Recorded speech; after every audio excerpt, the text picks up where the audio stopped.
going to be talking about the tongue. The functions of the tongue are for speech, mastication, swallowing or deglutition, and taste. Let's start with a few questions. This is a 24-year-old male with a history of asthma who is taking various inhalants. The lesions or structures at the base of the tongue are which of the following? Multiple fibromas, circumvallate papilla, foliate papilla, or fungiform papilla? If you answered circumvallate papilla, you are correct. These are the largest papillae on the tongue and are located in the most posterior dorsal surface, forming a V shape with the point toward the posterior. At times they may be exaggerated and rise above the surface to mimic a tumor or tumors. If there were only one swelling in the midline in this region, one could consider the lingual tonsils. Next question.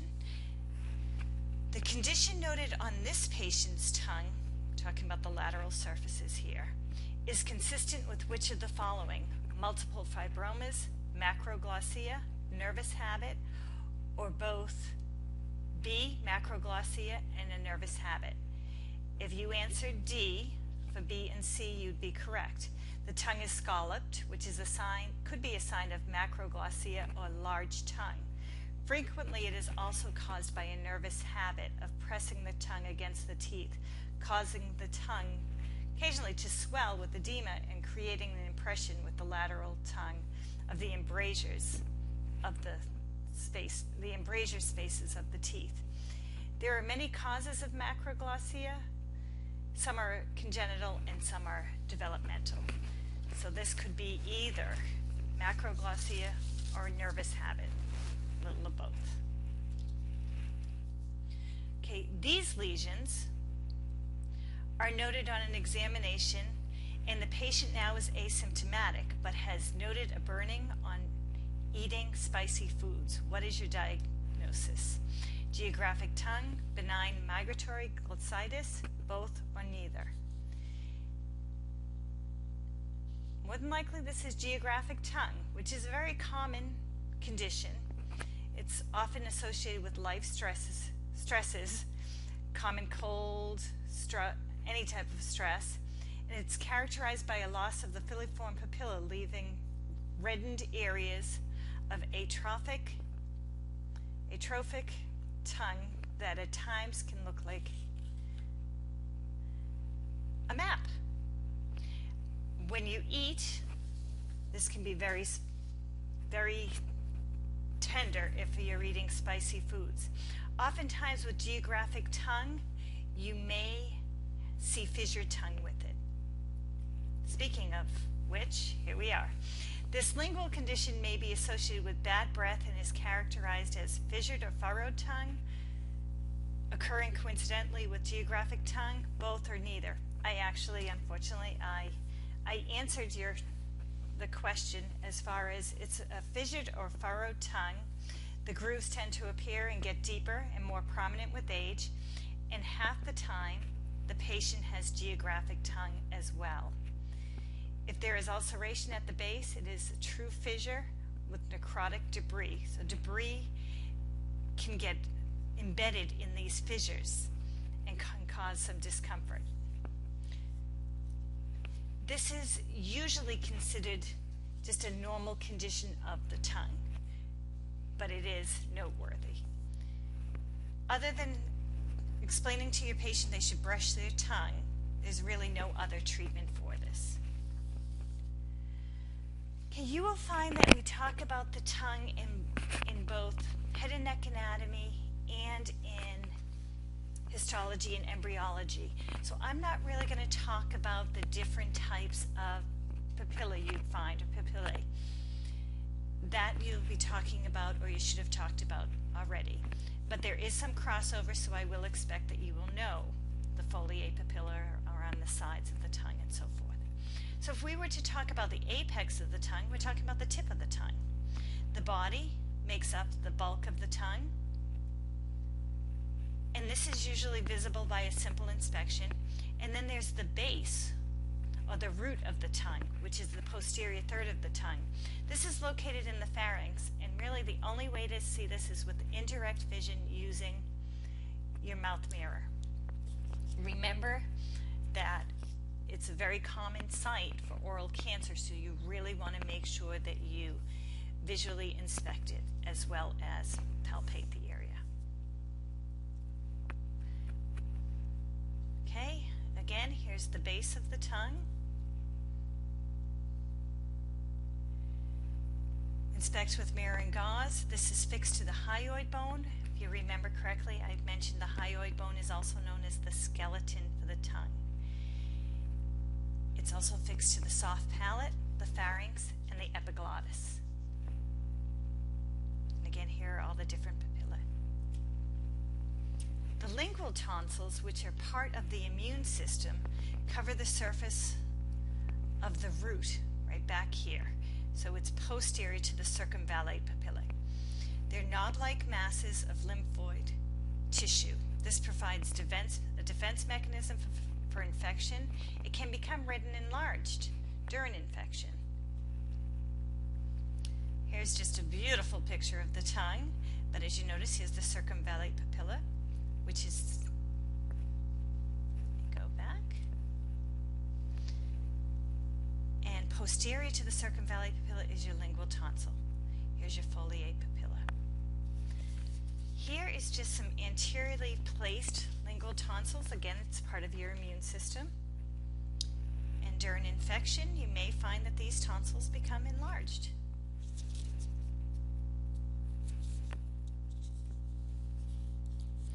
Here you will see a plug in the tonsillar crypt.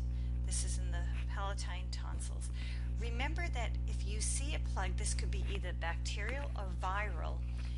This may cause you to postpone treatment. So when you're doing your cursory exam before you start your intraoral exam, always look in the oropharynx area, again, to see if you need to modify or postpone treatment. This is the epiglottis, which is a cartilage structure that overhangs the larynx like a lid and prevents food from entering the larynx and the trachea while swallowing. Again, this is not part of the tongue, but it's attached to it. Here's a picture of very large tonsils, and you can actually see the epiglottis behind the base of the tongue.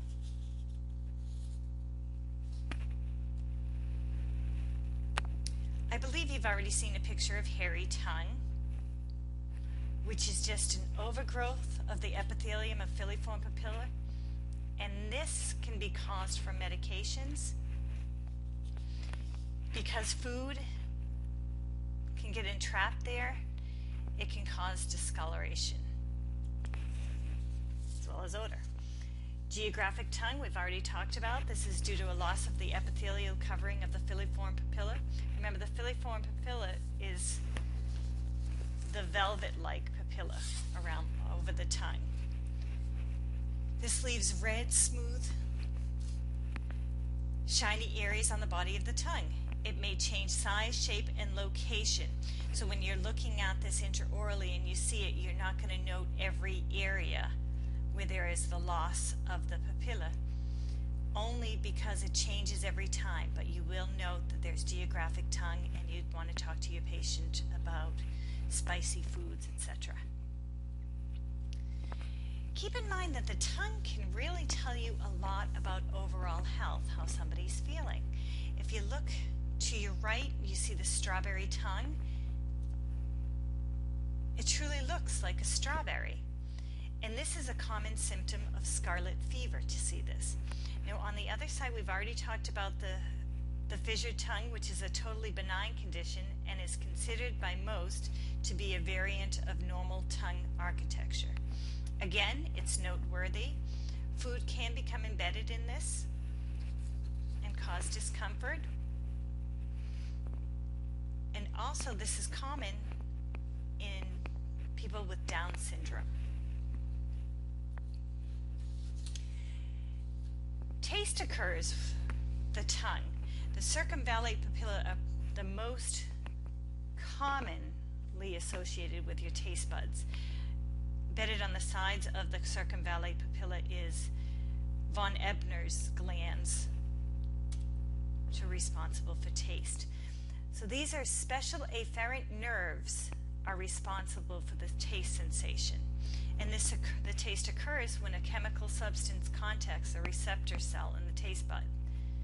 There are different types of taste sensation, as you know, sweet, salty, bitter, sour. Taste buds are not only found on the tongue, but they're also found on the soft palate and the epiglottis. If we look at the ventral surface of the tongue, the mucous membrane is a thin vascular area this mucous membrane covers the inferior surface. The tissue again is thin and vascular and is attached to the lingual gingiva. There's also the lingual frenum. I'm afraid to use my cursor here. That's why.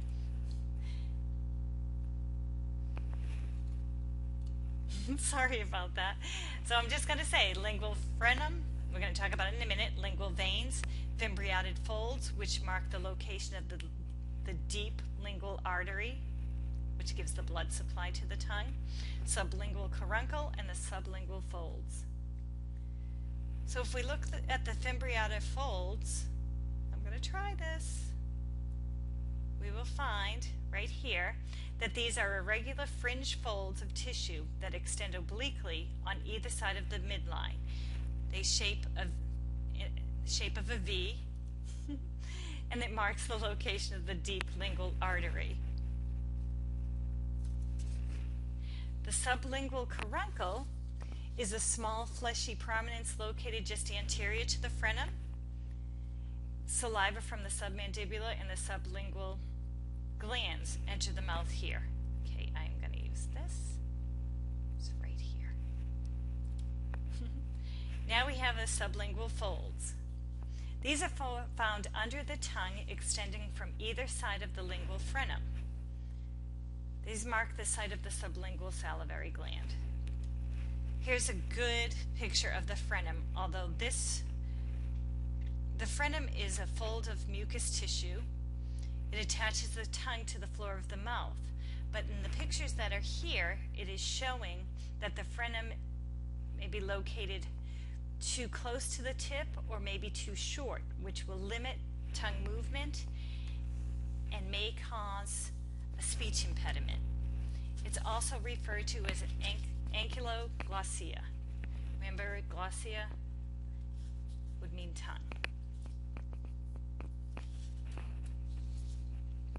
The ventral surface of the tongue, this is where you find the lingual veins we've talked about. It's often visible through translucent epithelium, and they may become varicosed. Note here, you can see the varicosities of the tongue.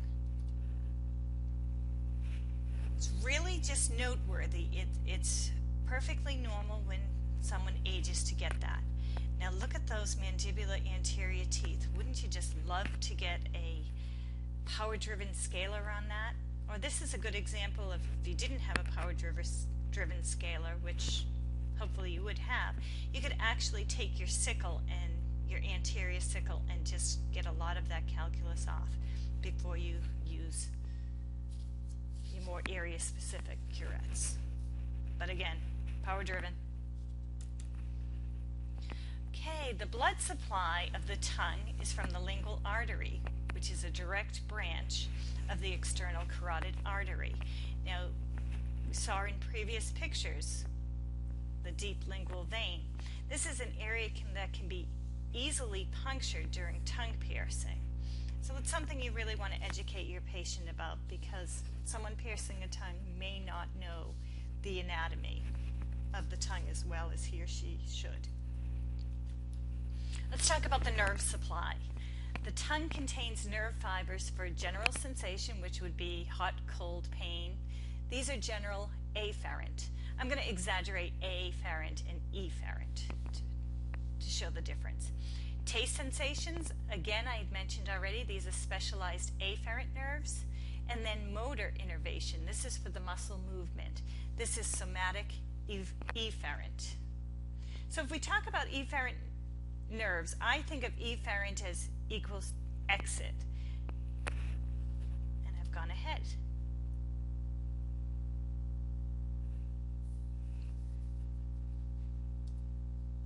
Sorry about that. We'll do efferent first. Efferent brings messages away from the brain. Again, efferent equals exit. These are all your motor nerves. So these may go to skeletal, smooth muscle, cardiac, and some glands. Remember that this is what, if you want a certain muscle to move, it's the efferent moves that take that message away from your brain to the area. Now if we go to afferent, these bring messages to the brain. All sensory nerves are afferent. Obviously, if something tastes good, you taste it and then that nerve brings that sensation to the brain. If you touch something hot, etc. So again, all sensory nerves are afferent. Just move ahead here. So when we talk about the nerve supply of the tongue, we should know that the anterior 2/3 of the tongue is a little bit different from the posterior 1/3. The anterior 2/3, the general sensation, is the lingual nerve, which is a branch of the mandibular division of the trigeminal nerve, which is cranial nerve number 5. We're going to be talking about that in a couple of weeks. Taste sensation is from a branch of the facial nerve, which facial nerve is cranial nerve 7. It's the chorda tympani nerve. And as I've mentioned in the past, the trigeminal nerve and the facial nerve are probably the most important nerves in dentistry. So when we talk about the nerve supply for the posterior 1/3, both the general and the taste sensation are supplied by the glossopharyngeal nerve, which is the 9th cranial nerve. All muscles of the tongue, except for the paladoglossus muscle, are innervated by the hypoglossal nerve, which is the 12th cranial nerve. I believe you may have seen paladoglossus muscle before, because it's also considered a muscle of the soft palate. But because the fibers are alongside the tongue, they insert into the sides of the tongue at the root, so it's included in the tongue muscles also. Here's just where the chorda tympani nerve and the glossopharyngeal nerve are located.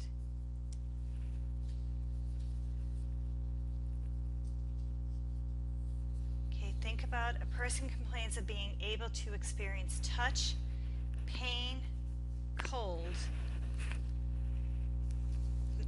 pressure on the anterior 2/3 of his tongue. The affected nerve is what? Again, touch, pain, hot, cold. That would be the lingual nerve. If there was a problem with the taste sensation, that would be the chorda tympani. So again, touch, pain, heat, lingual nerve. Okay, of course, wouldn't be complete if we didn't talk about muscles. There are intrinsic and extrinsic muscles of the tongue. We're really going to focus on the extrinsic, but first let's talk a little bit about the intrinsic muscles. The intrinsic muscles start and end within the tongue, and these determine the shape of the tongue. These muscles are what allow you to roll your tongue.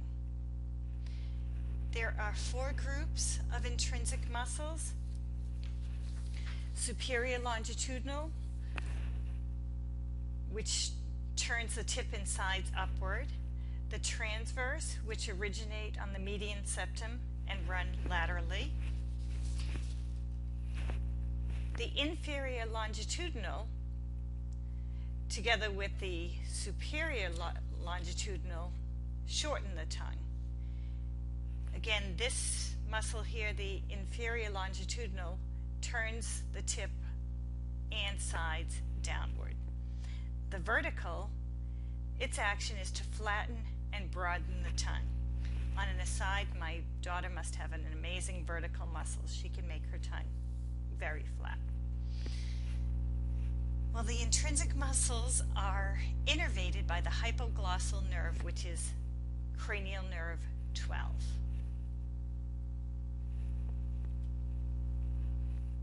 And here are just the intrinsic muscles of the tongue. I don't want you to get bogged down in the origin and an insertion. We're more concerned with it just controls the shape of the tongue. We're going to talk more about the extrinsic muscles, which originate elsewhere and insert into the body of the tongue. These control the position of the tongue. This anchors the tongue to the mandible, styloid process, and the hyoid bone. They consist of the styloglossus, hyoglossus, genioglossus, and paladoglossus. And if you think of the names, styloglossus, probably think of the styloid process to the tongue. Hyoid. Geniotubercles, and paladoglossus, this is the muscle that I talked about already that's in the soft palate, considered a muscle of the soft palate and the tongue.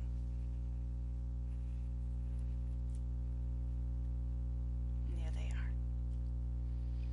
So the styloglossus, its origin is the styloid process. Its insertion is the fibers run downward and forward and enter tongue at the posterior third and continue to the tip in a horizontal fashion. So what do you think the action would be? Remember that the insertion usually goes through the origin. If you think it's to retract the tongue upward and backward, you'd be correct. Now we talked about the hyoglossus. Again, the origin is the hyoid bone. Insertion is fibers that run upward and obliquely and insert into the lateral borders of the tongue. Again, if you think about the insertion goes towards the origin, what do you think the action would be? Again, if you thought it was depress the tongue and draw the sides downward, you'd be correct. Genioglossus, remember the geniotubercles on the anterior, the inside of the mandible, right in the center by the symphysis. These are little projections of bone. So the genioglossus, the origin is the geniotubercles. The insertion fibers run up and back and insert along entire length of the tongue from apex to root. So again, based on origin and insertion, think about what the action would be. It would be to protrude the tongue and depress the tip into the floor of the mouth.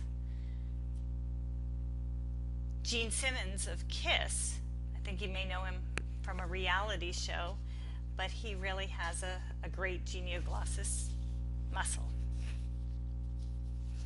So I pose a question to you. Why is the genioglossus muscle of importance in maintaining an airway in the unconscious patient? Remember when we're doing our ABCs for CPR, we would need to maintain the airway. Why is the genioglossus muscle of importance? Well, if you think of where it originates, the geniotubercles, it spreads out like a fan backwards into the bulk of the tongue. In the unconscious patient, the tongue falls back, blocking the airway, and the simplest way to stop this is to push the angle of the jaw forward. In doing so, the genioglossal muscles are pulled anteriorly, and the bulk of the tongue is removed from the oropharynx. So think about how we lift the mandible up. This is to get that muscle out of the airway. Okay, one last muscle we need to talk about, the paladoglossus. Again, it's usually classified as a muscle of the palate, but because its fibers insert into the sides of the tongue, at the root, it's also included as an extrinsic tongue muscle. Again, if you're thinking about origin and insertion, figure the action would be to elevate the root of the tongue. Gets a little tricky here because the innervation is different. This palatal-glossus muscle is innervated by the vagus nerve.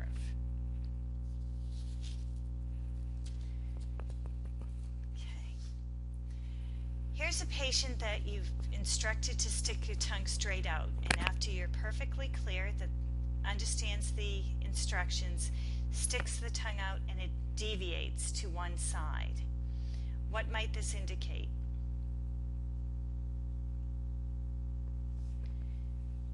It could be that there's a unilateral lesion of the hypoglossal nerve, which causes the tongue to deviate towards the affected side when it's protruded. Remember that all muscles of the tongue, with the exception of the palatal-glossus muscle, are innervated by the hypoglossal nerve. This is also of utmost importance. As I had mentioned before, the tongue is a great indicator of overall health. But there are two common sites for oral cancer, and they're the two most common sites for oral cancer. And those are the lateral border of the tongue and the floor of the mouth. So again, you really want to make sure that you can visualize these areas, and you'll have to use indirect vision as well as direct vision.